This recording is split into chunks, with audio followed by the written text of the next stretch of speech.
everyone, my name is Sarah and today we're going to talk about the history of tempura. So let's get right to it.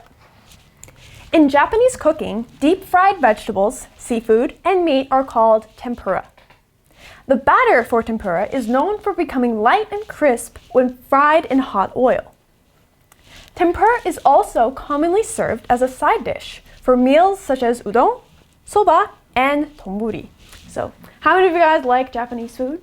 I definitely do, and I tend to order the tempura when I do go to Japanese restaurants. So just in case it's not clear, tempura is like a tigim. So yeah, it's just something that you fry in batter and it tastes really good. And usually tempura are deep fried, and that means that you dip the item, whether it be a vegetable, some seafood, or some meat. You cover it in breadcrumbs, sometimes eggs, and then you put it in really, really hot oil, and that's what cooks the insides and also makes the outsides really crispy.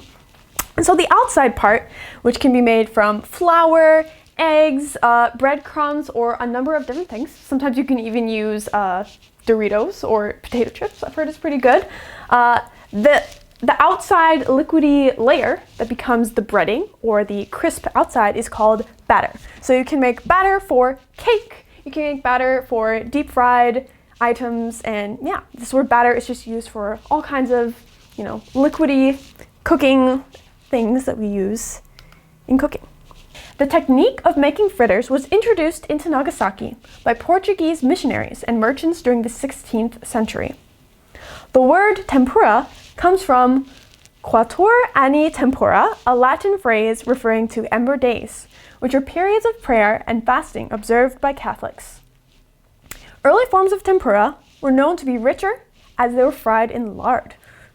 Lots of interesting information. I definitely didn't know any of this. So the technique, this is the way of doing something. You can use technique when you're cooking something. You can use technique when you're drawing a picture, when you're driving a car. Basically, it's kind of like a 기술 in Korean. So yeah, it's just using a particular way of doing something, usually to do it in a better way.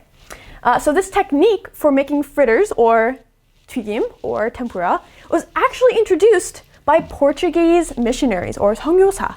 So I find this really interesting because I think tempura, when we hear the word tempura, we think right away of Japanese food typically, but actually it came from Portugal, which I find very interesting. And actually, fun fact, the word pão is also derived from the Portuguese word for bread, which is pan. So it went from Portugal to Japan to Korea. I always thought, stuff like that is pretty interesting. And even more surprisingly, the word tempura is not actually a Japanese word at all. It's from Latin, of all languages, which is actually a dead language, so a language that no one speaks anymore. And the phrase that it comes from is quattuor anni tempora. So tempura, quattuor anni tempora, you don't actually have to know this Latin phrase. I am actually not quite sure exactly what it means myself, if that gives you an idea of how little Americans, just go around spouting random Latin phrases. However, I do know a lot of Latin root words, so I can kind of guess what this might mean. So quattuor, I think that might mean to quantify, so maybe saying how much. Anni, that usually means a year, and tempura, that's talking about time or temporality. So as I just said, the how much years time, it's referring to the ember days, and these are periods of prayer and fasting or 금식, which are observed by Catholics. One way that you could potentially translate the word observe is literally to 관찰하다, which means to look around and, pay attention to the things that are going on around you. But in this case, it does not mean 관찰하다. It means a period of prayer and fasting that are done or practiced by Catholics. So usually when you're talking about some kind of ceremony or some kind of religious something to do with religion, you would say the word observe, and it sounds a little bit more fancy than some other words that you could possibly use. However, early forms of tempura are a little bit different from the ones that we know and love today. They were known to be richer or more heavy. Not literally they had more money, but they had more substance, more heft, and that's because they were fried in lard, which is just fat. It sounded like that would have been really tasty, but probably would have given me a lot of heart problems. The way tempura is made today was introduced at the start of the 17th century. Small food stalls around the Tokyo Bay area began selling tempura made from fresh seafood. To preserve the seafood's quality, a simple batter of flour, eggs, and cold water was used. Cold water helped create crispiness that is now a key characteristic of tempura. So we know now that tempura, it's a item of food that people typically associate with Japanese food, but it was actually introduced to Japan by Portuguese missionaries. Very interesting. So how did it become so widespread and so popular in Japan? Well, tempura were typically sold at food stalls, so like the little tiny carts at the side of the road. You can buy maybe tteokbokki, you can buy sometimes kimbap from these places. There are tons of food stalls all around Korea. I'm sure that you've seen them yourself. And these also exist in Japan, and they've existed there for a really long time apparently, since the 17th century or over 400 years ago.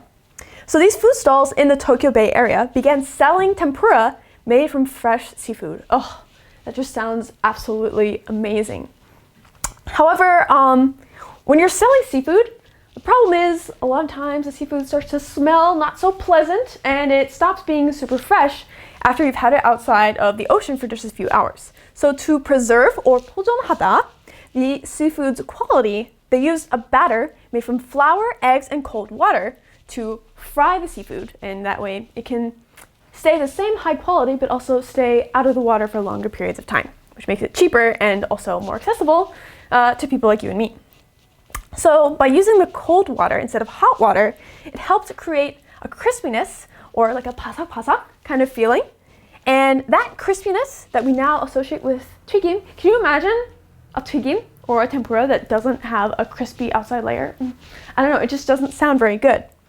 And that's because the crispiness has become a key characteristic of tempura. So when something is a key blank blank, that means that it's really essential, it's really important, it's something that we associate with that thing.